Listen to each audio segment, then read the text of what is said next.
What's up, citizens of Gotham? You're watching The Political Vigilante. My name is Graham Elwood. Adam Martin submitted this article. Thank you, Adam. He's a Patreon supporter for only $5 a month, folks. Once a month, you can submit an article or a topic for me to cover. It's a really cool thing. I love it. You guys make me aware of stuff I wasn't aware of, and we've covered so much cool stuff. When you guys bring stuff to me, then I can push it out here to a wider audience, and more people can become aware of stuff, which is what this show is all about. Go to patreon.com to become a patron today. You get bonus content, you get early access to the audio podcast, you get bonus videos, you get cool behind the scenes videos. Anytime I'm doing Jimmy Dore's show or on the road with Ron Placone, we're going to be doing Progressive Comedy Tour once a month starting in 2019. So there's just going to be a lot of really cool exclusive access stuff you get at the Patreon. And you can support the show for free.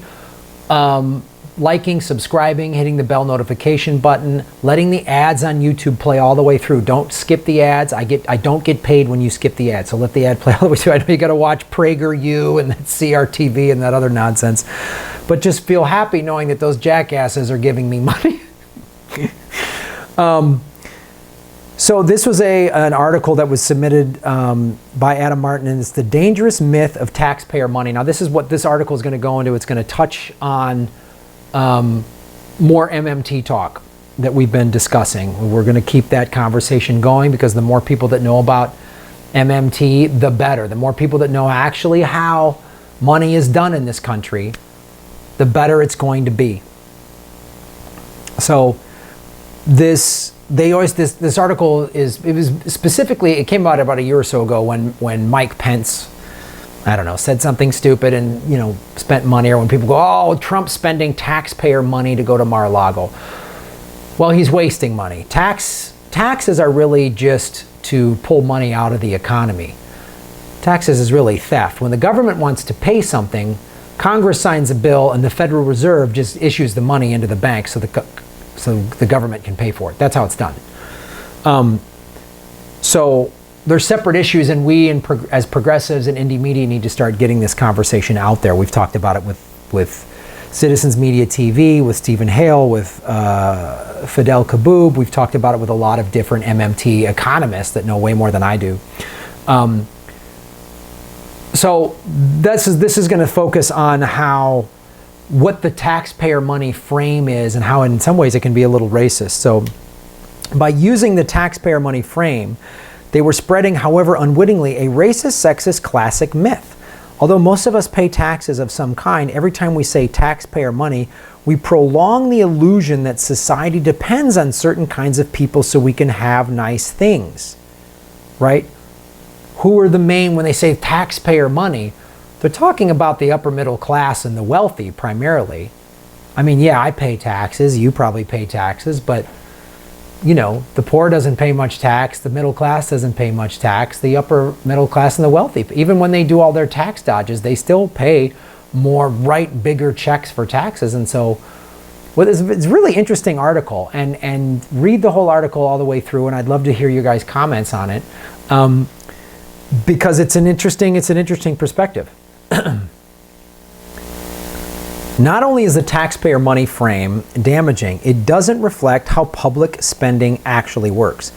A household or a business may have to stash or borrow money before it can spend any, but we are the users of the currency. This is also true for state and local governments. State and local governments are actually like a household. It depends on tax revenue and federal revenue to pay for things. The federal government doesn't need this. The U.S. government, which is the issuer of currency, works differently. Congress votes to spend new money on something, then the Treasury and the Federal Reserve credit the relevant bank account.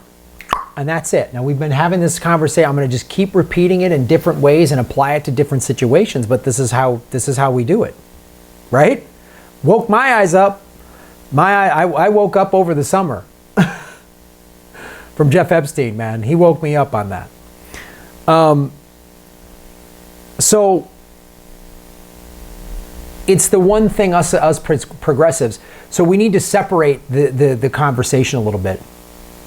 It's morally wrong to spend $700 billion to $1 trillion a year on the war machine, right? It's morally wrong for the wealthy and corporations to not have to pay their fair share. It's morally wrong. But we don't need that money to pay for things that we want. Schools, roads, bridges, Green New Deal, all that stuff, right? Look at the dollar bill, and you will see the signatures of its creators, not taxpayers, but the public officials who let the taxpayers hold it in the first place. Money doesn't grow on rich people. We should heavily tax the billionaire class so we stop living in an oligarchy, but we don't need private capital for public spending. The federal government doesn't confiscate dollars and redistribute them. It uses its legal power to create and destroy them. And the Federal Reserve, which is a banking cartel. Basically, that's what it is. There is more than enough housing for the homeless, food for the hungry, and medicine for the sick. There is enough low-carbon emission technology to transform our energy system. Quit exacerbating the climate crisis and hire unemployed people all in one fell swoop. And there is more than enough public money to manage it all. It's the conversation I had with Fidel Kaboub about how MMT can change the planet, then reverse climate change. How it can be used for the Green New Deal, just like what we did with World War II. We were in the Great Depression. We had 25% unemployment. We couldn't really tax a lot of the population for that to pay for the New Deal, right? FDR started putting everyone to work. The Federal Reserve was just issuing money to put back into the economy. When World War II started, we used war bonds to pull that money out of the economy. You see, because we couldn't have inflation. Inflation would have been very damaging during World War II. We had a surplus of employees, of jobs. I'm sorry, we had a surplus of jobs. Obviously, a lot of men were overseas fighting, but we had so many jobs that we needed to put women into the workforce. We could do that with a Green New Deal, and it would fix so many of our problems. Crime, the environment, health issues related to the environment, because we're polluting the shit out of the environment right now. I did another video about all of the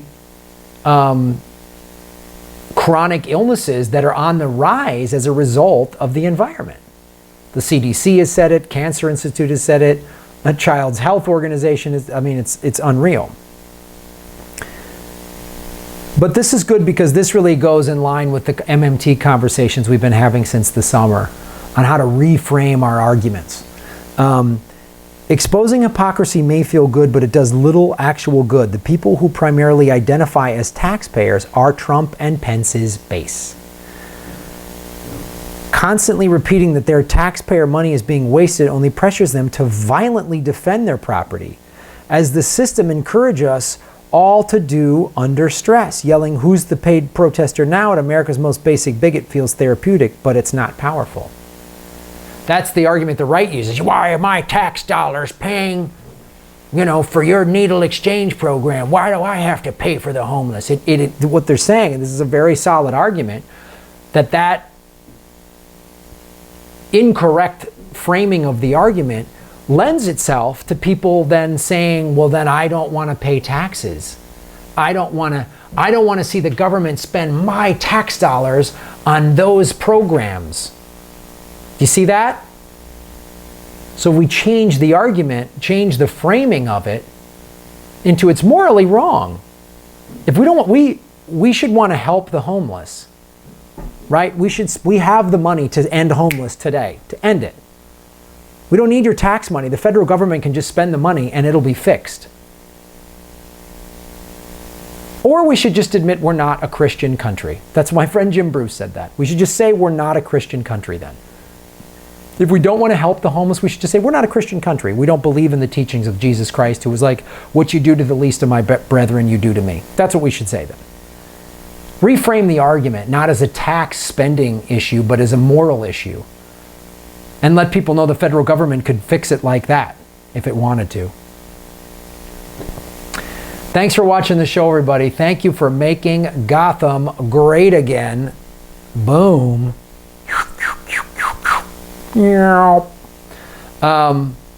to GrahamElwood.com. Progressive Comedy Tour coming to Florida, We're coming to New Orleans. We just added Fort Worth, Texas, Houston, Texas. A lot of cool shows we're going to be doing this year. January, Florida, looking like Hawaii in February. March, we're going to New Orleans and Pensacola. April, we're going to Fort Worth and Houston, and we're going to find some other venues down there. So get your tickets now. The shows always sell out. We like to get cool, like 80 to 100 seat venues, so it's intimate. It's all progressives. They sell out. It's like a comedy show and a political rally and activism all wrapped up into one. Thanks for watching the show.